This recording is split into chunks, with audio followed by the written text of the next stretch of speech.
मसीह में मेरे प्यारे भाइयों बहनों, गॉड ब्लेस यू। परमेश्वर आप सबों को आशीष दे।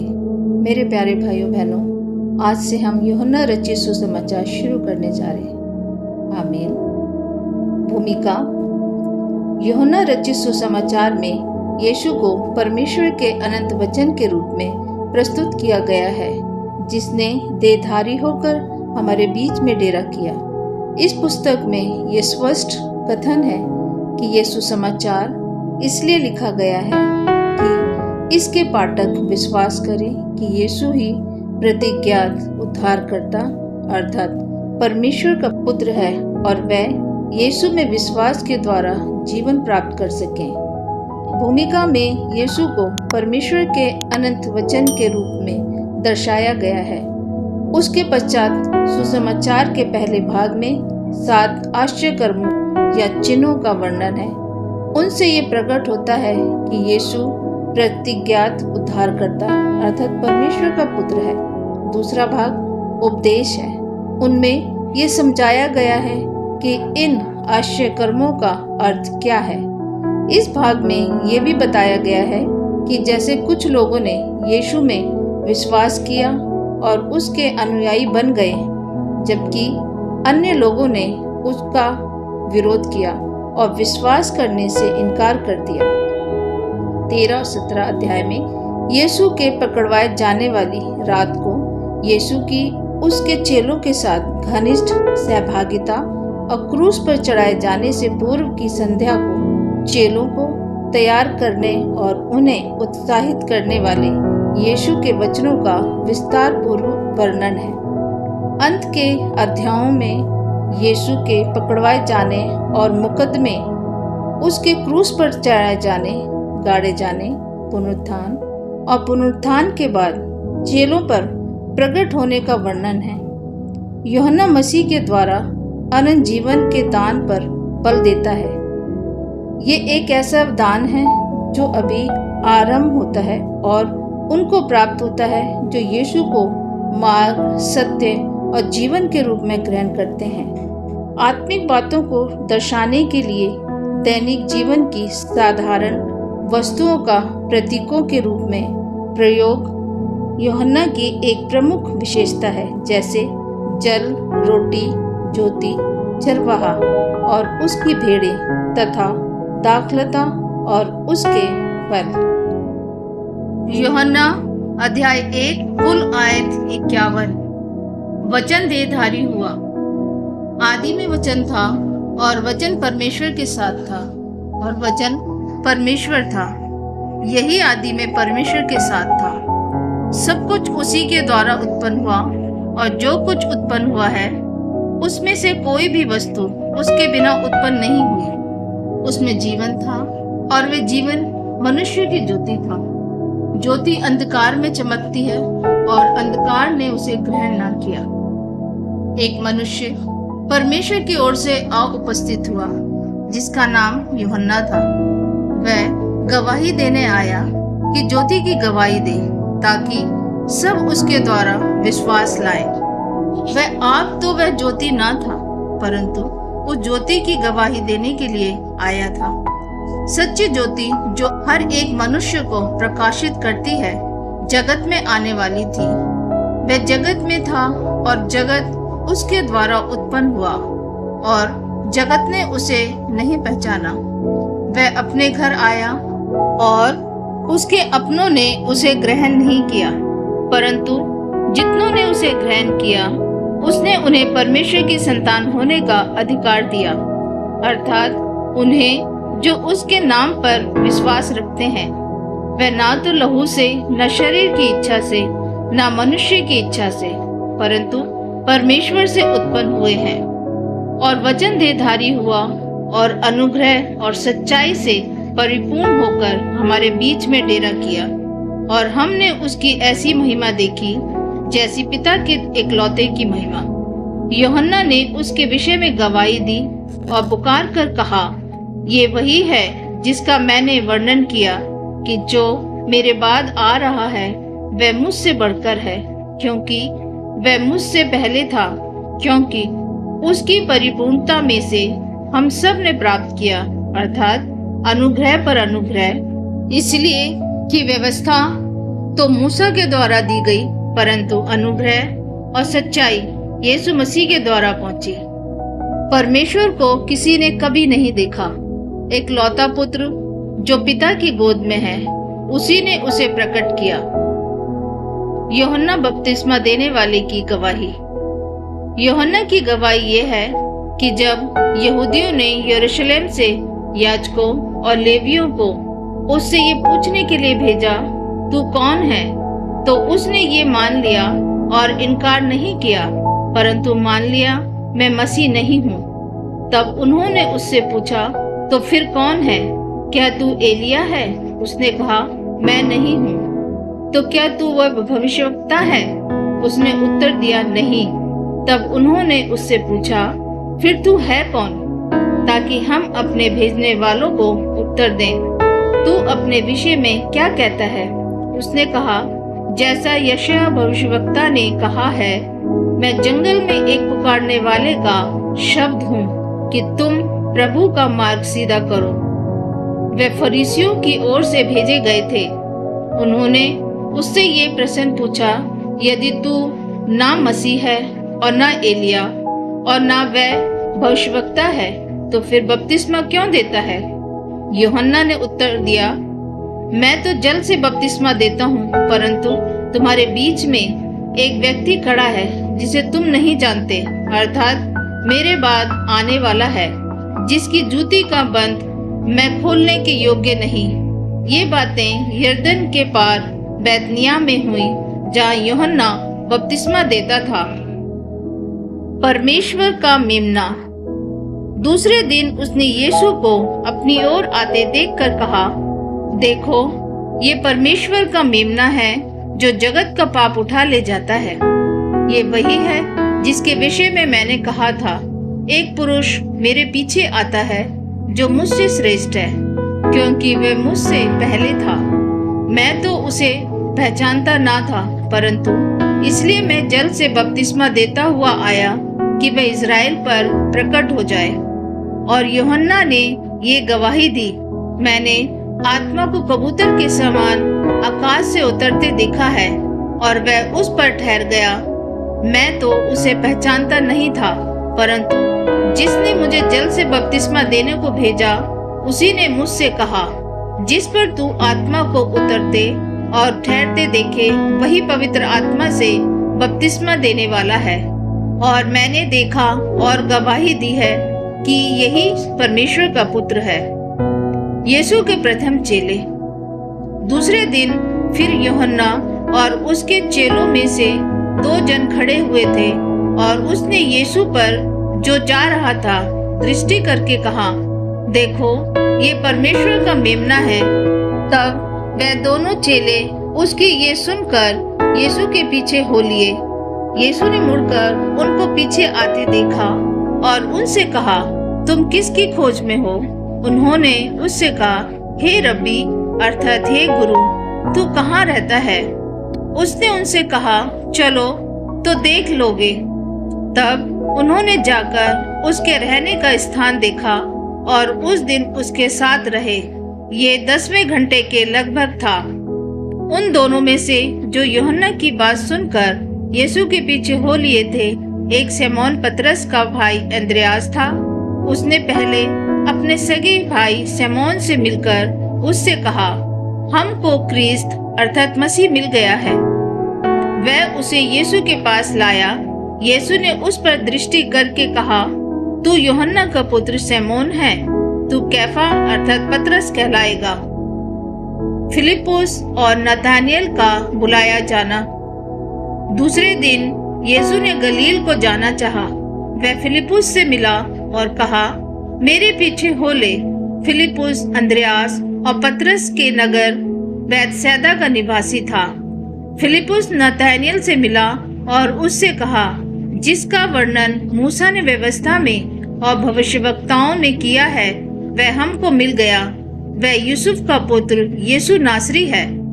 नतानिएल ने उससे कहा, क्या कोई अच्छी वस्तु भी नासरत से निकल सकती है? फिलिप्पुस ने उससे कहा, चलकर देख ले। यीशु ने नतनाएल को अपनी ओर आते देखकर उसके विषय में कहा, देखो, ये सचमुच इजरायली है, इसमें कपट नहीं। नतनाएल ने उससे कहा, तू मुझे कैसे जानता है? यीशु ने उसको उत्तर दिया, इससे पहले कि फिलिप्पुस ने तुझे बुलाया, जब तू अंजीर के पेड़ के तले था, तब मैंने तुझे देखा था। नतनाएल ने उसको उत्तर दिया, हे रब्बी, तू परमेश्वर का पुत्र है, तू इजराइल का महाराजा है। यीशु ने उसको उत्तर दिया, मैंने जो तुझसे कहा कि मैंने तुझे अंजीर के पेड़ के तले देखा, क्या तू इसीलिए विश्वास करता है? तू इससे भी बड़े बड़े काम देखेगा। फिर उससे कहा, मैं तुमसे सच सच कहता हूँ कि तुम स्वर्ग को खुला हुआ और परमेश्वर के स्वर्गदूतों को मनुष्य के पुत्र के ऊपर उतरते और ऊपर जाते देखोगे। आमीन। यूहन्ना अध्याय 2 कुल आयत 25। गलील के काना में पहला आश्चर्यक्रम। फिर तीसरे दिन गलील के काना में किसी का विवाह था और यीशु की माता भी वहां थी। यीशु और उसके चेले भी उस विवाह में निमंत्रित थे। जब दाखरस घट गया तो यीशु की माता ने उससे कहा, उनके पास दाखरस नहीं रहा। यीशु ने उससे कहा, हे महिला, मुझे तुझसे क्या काम? अभी मेरा समय नहीं आया है। उसकी माता ने सेवकों से कहा, जो कुछ वे तुमसे कहे वही करना। वहाँ यहूदियों के शुद्ध करने की रीति के अनुसार पत्थर के 6 मटके धरे थे, जिनमें 2-2, 3-3 मन समाता था। यीशु ने उनसे कहा, मटकों में पानी भर दो। उन्होंने उन्हें मुंह भर दिया। तब उसने उनसे कहा, अब निकाल कर भोज के प्रधान के पास ले जाओ। और वह ले गए। जब भोज के प्रधान ने वह पानी चखा जो दाखरस बन गया था और नहीं जानता था कि वह कहाँ से आया है, परंतु जिन सेवकों ने पानी निकाला था वह जानते थे, तो भोज के प्रधान ने दूल्हे को बुलाकर उससे कहा, हर एक मनुष्य पहले अच्छा दाखरस देता है और जब लोग पीकर छक जाते हैं तब मध्यम देता है, परंतु तूने अच्छा दाखरस अब तक रख छोड़ा है। यीशु ने गलील के काना में अपना ये पहला चिन्ह दिखाकर अपनी महिमा प्रकट की और उसके चेलों ने उस पर विश्वास किया। इसके बाद वह और उसकी माता और उसके भाई और उसके चेले कफरनहूम को गए और वहां कुछ दिन रहे। मंदिर से व्यापारियों का निकाला जाना। यहूदियों का फसह का पर्व निकट था और यीशु यरूशलेम को गया। उसने मंदिर में बैल, भेड़ और कबूतर के बेचने वालों और सराफों को बैठे हुए पाया। तब उसने रस्सियों का कोड़ा बनाकर सब भेड़ों और बैलों को मंदिर से निकाल दिया और सराफों के पैसे बिखेर दिए और पीड़ों को उलट दिया और कबूतर बेचने वालों से कहा, इन्हें यहाँ से ले जाओ, मेरे पिता के घर को व्यापार का घर मत बनाओ।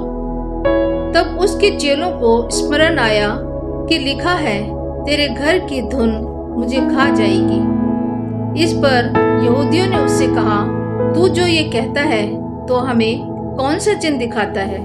यीशु ने उनको उत्तर दिया, इस मंदिर को ढा दो और मैं इसे 3 दिन में खड़ा कर दूंगा।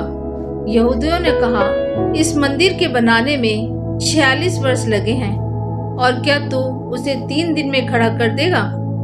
परंतु उसने अपनी देह के मंदिर के विषय में कहा था।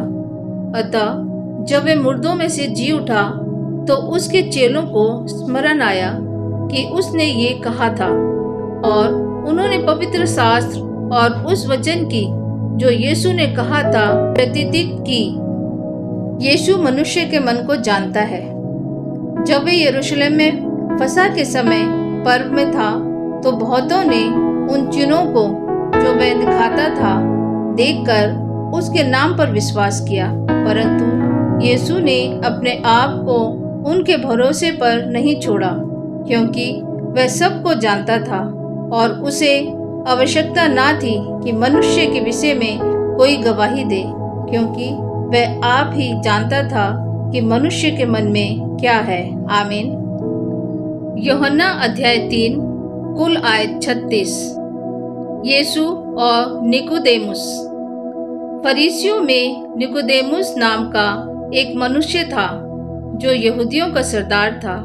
उसने रात को यीशु के पास आकर उससे कहा, हे रब्बी, हम जानते हैं कि तू परमेश्वर की ओर से गुरु होकर आया है, क्योंकि कोई इन चिन्हों को जो तू दिखाता है, यदि परमेश्वर उसके साथ ना हो तो नहीं दिखा सकता।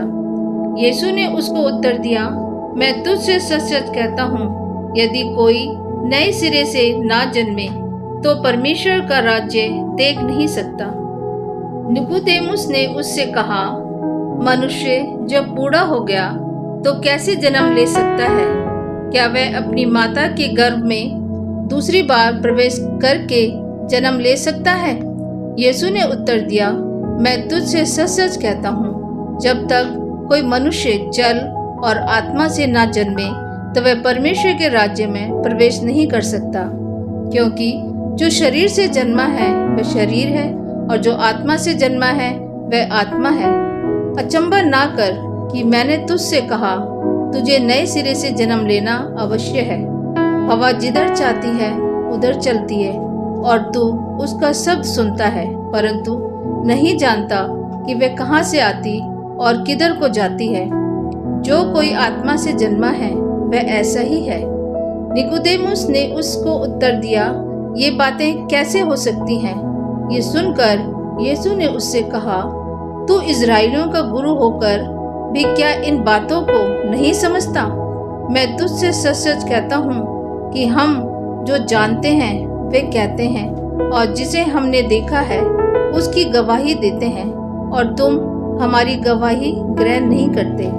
जब मैंने तुमसे पृथ्वी की बातें कही और तुम विश्वास नहीं करते, तो यदि मैं तुमसे स्वर्ग की बातें कहूँ तो फिर कैसे विश्वास करोगे?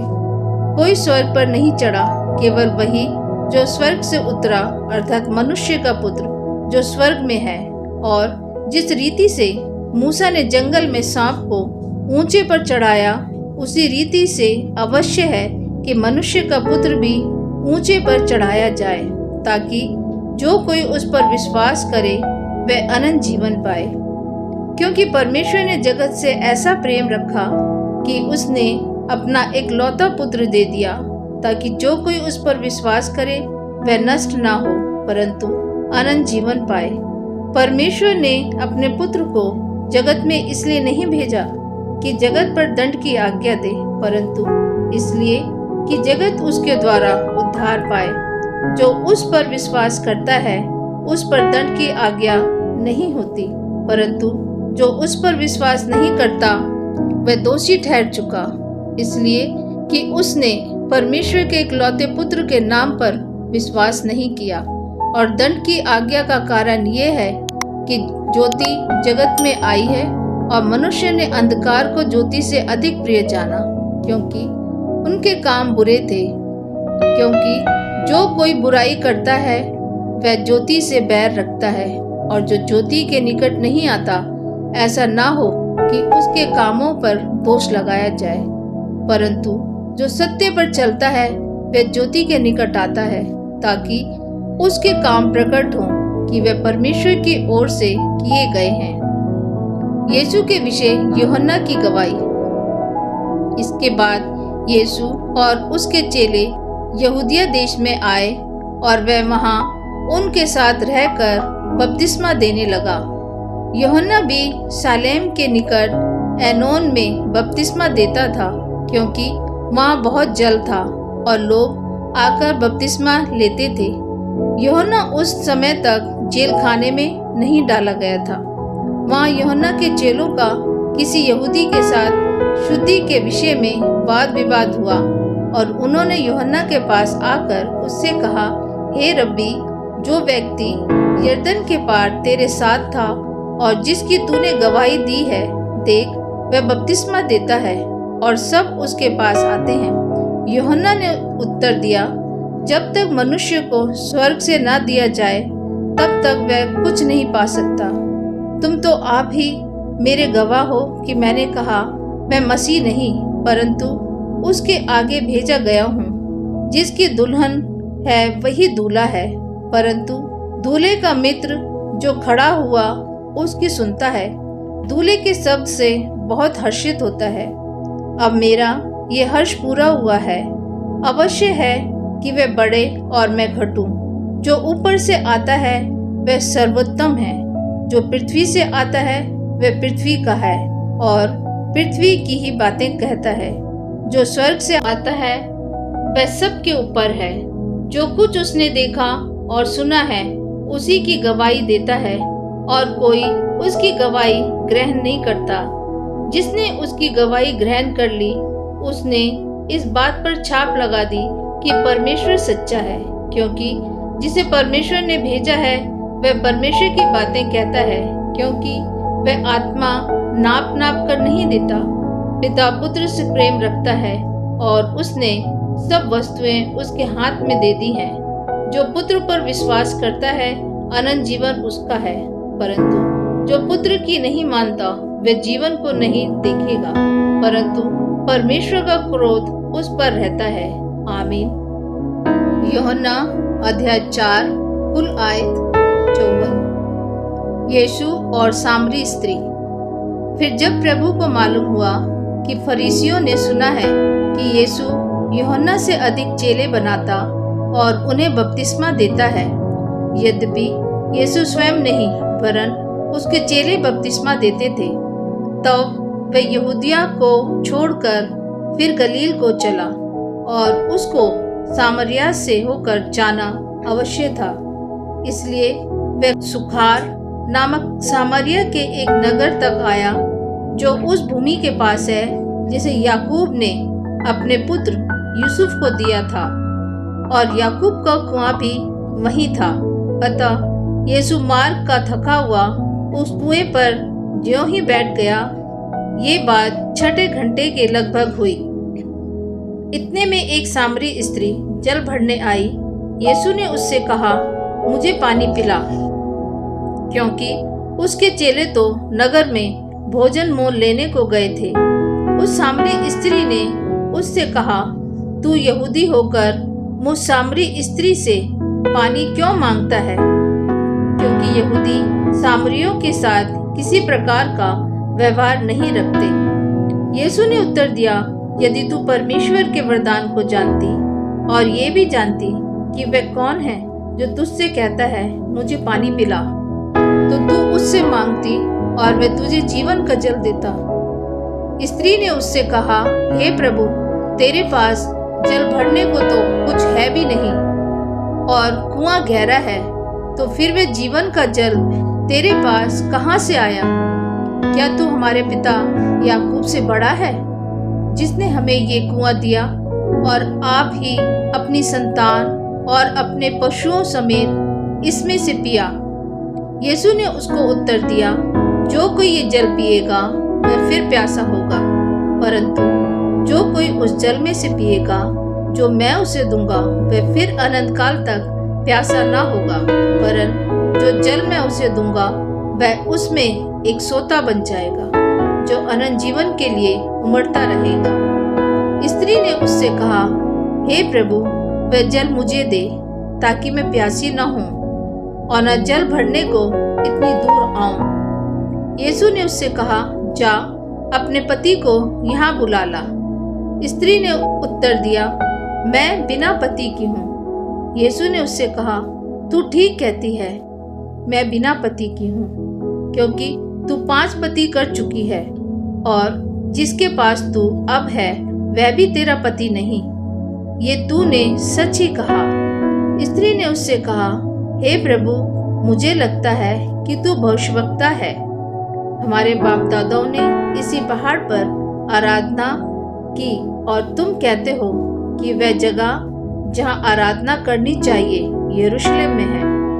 यीशु ने उससे कहा, हे नारी, मेरे बात का विश्वास कर कि वह समय आता है कि तुम ना तो इस पहाड़ पर पिता की आराधना करोगे ना यरूशलेम में। तुम जिसे नहीं जानते उसकी आराधना करते हो और हम जिसे जानते हैं उसकी आराधना करते हैं, क्योंकि उद्धार यहूदियों में से है।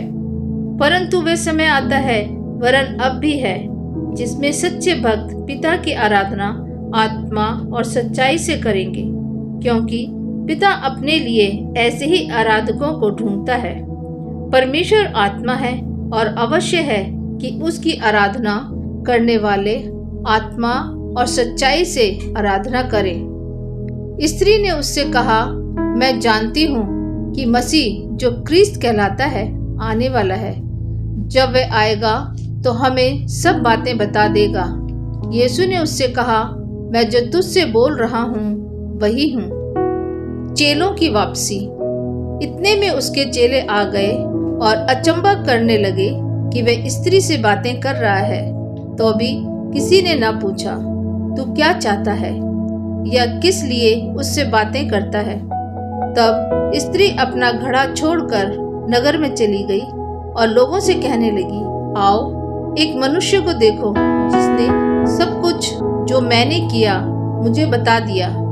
कहीं यही तो मसीह नहीं? अतः वे नगर से निकलकर उसके पास आने लगे। इस बीच उसके चेलों ने यीशु से ये विनती की, हे रब्बी, कुछ खा ले। परंतु उसने उनसे कहा, मेरे पास खाने के लिए ऐसा भोजन है जिसे तुम नहीं जानते। तब चेलों ने आपस में कहा, क्या कोई उसके लिए कुछ खाने को लाया है? यीशु ने उनसे कहा, मेरा भोजन ये है कि अपने भेजने वाले की इच्छा के अनुसार चलूं और उसका काम पूरा करूं। क्या तुम नहीं कहते, कटनी होने में अब भी 4 महीने पड़े हैं? देखो, मैं तुमसे कहता हूँ, अपनी आंखें उठाकर खेतों पर दृष्टि डालो कि वे कटनी के लिए पक चुके हैं। काटने वाला मजदूरी पाता और अनंत जीवन के लिए फल बटोरता है, ताकि बोने वाला और काटने वाला दोनों मिलकर आनंद करें। क्योंकि यहाँ पर ये कहावत ठीक बैठती है, बोने वाला और है और काटने वाला और। मैंने तुम्हें वह खेत काटने के लिए भेजा जिसमें तुमने परिश्रम नहीं किया, दूसरों ने परिश्रम किया और तुम उनके परिश्रम के फल में भागी हुए। सामरियों का विश्वास करना। उस नगर के बहुत से सामरियों ने उस स्त्री के कहने से यीशु पर विश्वास किया, क्योंकि उसने ये गवाही दी थी, उसने सब कुछ जो मैंने किया है मुझे बता दिया। इसलिए जब ये सामरी उसके पास आए तो उससे विनती करने लगे कि हमारे यहाँ रह। अतः वह वहाँ 2 दिन तक रहा। उसके वचन के कारण और भी बहुत से लोगों ने विश्वास किया और उस स्त्री से कहा, अब हम तेरे कहने ही से विश्वास नहीं करते, क्योंकि हमने आप ही सुन लिया और जानते हैं कि यही सचमुच में जगत का उद्धार करता है। फिर उन 2 दिनों के बाद वह वहां से निकलकर गलील को गया, क्योंकि यीशु ने आप ही साक्षी दी कि भविष्यवक्ता अपने देश में आदर नहीं पाता। जब वह गलील में आया तो गलीली आनंद के साथ उससे मिले, क्योंकि जितने काम उसने यरूशलेम में पर्व के समय किए थे उन्होंने उन सब को देखा था, क्योंकि वह भी पर्व में गए थे। राजकर्मचारी के पुत्र को चंगा करना। तब वह फिर गलील के काना में आया, जहाँ उसने पानी को दाखरस बनाया था। वहाँ राजा का एक कर्मचारी था जिसका पुत्र कफरनहूम में बीमार था।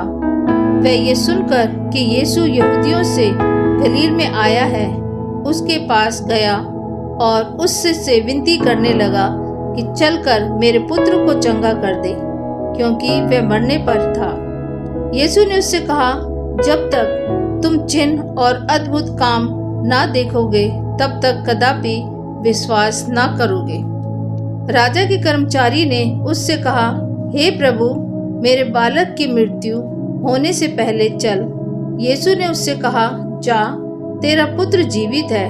उस मनुष्य ने यीशु की कही हुई बात की प्रतीति की और चला गया। वह मार्ग ही में था कि उसके दास उससे आ मिले और कहने लगे, तेरा लड़का जीवित है। उसने उनसे पूछा, किस घड़ी वह अच्छा होने लगा? उन्होंने उससे कहा, कल 7वें घंटे में उसका ज्वर उतर गया। तब पिता जान गया कि ये उसी घड़ी हुआ जिस घड़ी यीशु ने उससे कहा, तेरा पुत्र जीवित है। और उसने और उसके सारे घराने ने विश्वास किया। ये दूसरा आश्चर्यक्रम था जो यीशु ने यहूदिया से गलील में आकर दिखाया। आमीन। यूहन्ना अध्याय 5 कुल आयत 47। 38 वर्ष के रोगी को चंगा करना। इन बातों के पश्चात यहूदियों का एक पर्व हुआ और यीशु यरूशलेम को गया। यरूशलेम में भेड़ फाटक के पास एक कुंड है जो इब्रानी भाषा में बैत हसदा कहलाता है। उसके 5 ओसारे हैं। इनमें बहुत से बीमार, अंधे, लंगड़े और सूखे अंग वाले पानी के हिलने की आशा में पड़े रहते थे, क्योंकि नियुक्त समय पर परमेश्वर के स्वर्गदूत कुंड में उतरकर पानी को हिलाया करते थे। पानी हिलते ही जो कोई पहले उतरता वह चंगा हो जाता था, चाहे उसकी कोई बीमारी क्यों न हो। वहां एक मनुष्य था जो 38 वर्ष से बीमारी में पड़ा था। यीशु ने उसे पड़ा हुआ देखकर और ये जानकर कि वह बहुत दिनों से इस दशा में पड़ा है, उससे पूछा, क्या तू चंगा होना चाहता है? उस बीमार ने उसको उत्तर दिया, हे प्रभु, मेरे पास कोई मनुष्य नहीं कि जब पानी हिलाए जाए तो मुझे कुंड में उतारे, परंतु मेरे पहुंचते पहुंचते दूसरा मुझसे पहले उतर जाता है। यीशु ने उससे कहा, उठ, अपनी खाट उठा और चल फिर। वह मनुष्य तुरंत चंगा हो गया और अपनी खाट उठाकर चलने फिरने लगा। वह सबत का दिन था, इसलिए यहूदी उसको जो चंगा हुआ था कहने लगे, आज तो सबत का दिन है, तुझे खाट उठाना उचित नहीं। उसने उन्हें उत्तर दिया, जिसने मुझे चंगा किया उसी ने मुझसे कहा, अपनी खाट उठा और चल फिर। उन्होंने उससे पूछा, वह कौन मनुष्य है जिसने तुझसे कहा, खाट उठा और चल फिर? परंतु जो चंगा हो गया था वह नहीं जानता था कि वह कौन है, क्योंकि उस जगह में भीड़ होने के कारण यीशु वहां से हट गया था। इन बातों के बाद वह यीशु को मंदिर में मिला। यीशु ने उससे कहा, देख, तू चंगा हो गया है, फिर से पाप मत करना, ऐसा ना हो कि इससे कोई भारी विपत्ति तुझ पर आ पड़े। उस मनुष्य ने जाकर यहूदियों से कह दिया कि जिसने मुझे चंगा किया वह यीशु है। इस कारण यहूदी यीशु को सताने लगे, क्योंकि वह ऐसे काम सबत के दिन करता था। इस पर यीशु ने उनसे कहा, मेरा पिता अब तक काम करता है और मैं भी काम करता हूँ। इस कारण यहूदी और भी अधिक उसके मार डालने का प्रयत्न करने लगे, क्योंकि वह न केवल सबत के दिन की विधि को तोड़ता, परंतु परमेश्वर को अपना पिता कहकर अपने आप को परमेश्वर के तुल्य भी ठहराता था। पुत्र का अधिकार। इस पर यीशु ने उनसे कहा, मैं तुमसे सच सच कहता हूँ, पुत्र आपसे कुछ नहीं कर सकता, केवल वह जो पिता को करते देखता है, क्योंकि जिन जिन कामों को वह करता है उन्हें पुत्र भी उसी रीति से करता है, क्योंकि पिता पुत्र से प्रीति रखता है। और जो जो काम वह आप करता है वह सब उसे दिखाता है, और वह इनसे भी बड़े काम उसे दिखाएगा, ताकि तुम अचंभा करो। जैसा पिता मरे हुओं को उठाता और जिलाता है, वैसा ही पुत्र भी जिन्हें चाहता है उन्हें जिलाता है।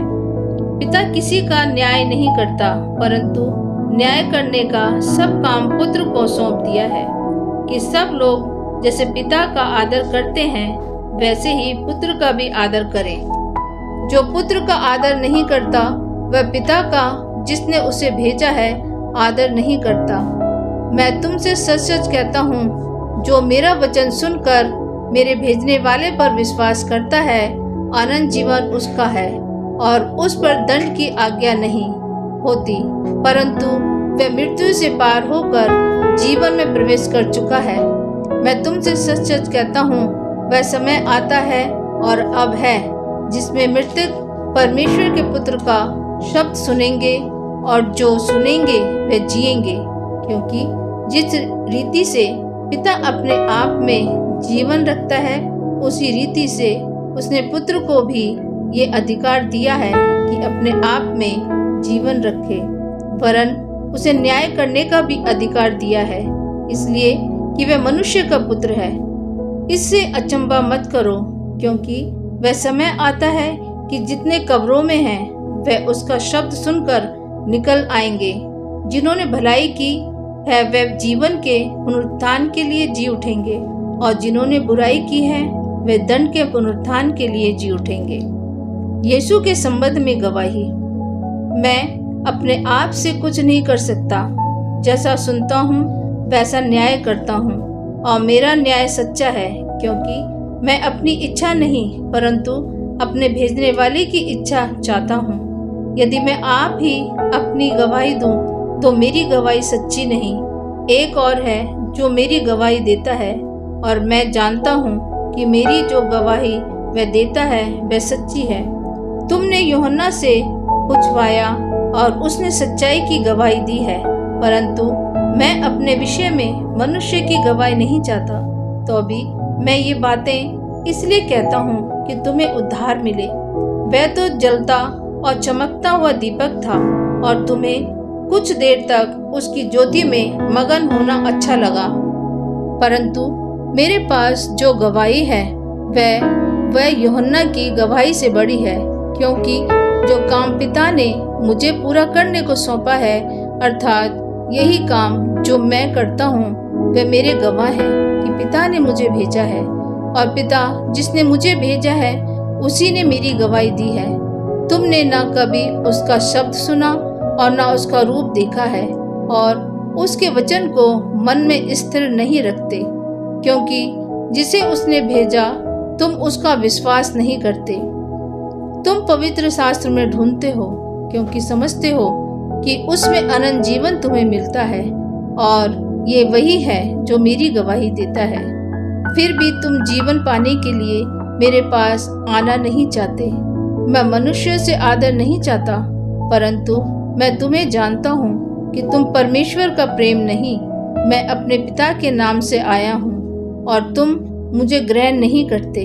यदि अन्य कोई अपने ही नाम से आए तो उसे ग्रहण कर लोगे। तुम जो एक दूसरे से आदर चाहते हो, और वह आदर जो एकमात्र परमेश्वर की ओर से है, नहीं चाहते, किस प्रकार विश्वास कर सकते हो? ये न समझो कि मैं पिता के सामने तुम पर दोष लगाऊंगा।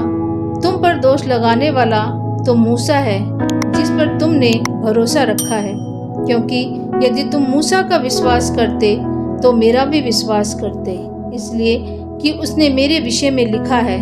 परंतु यदि तुम उसकी लिखी हुई बातों पर विश्वास नहीं करते तो मेरी बातों पर कैसे विश्वास करोगे? आमीन।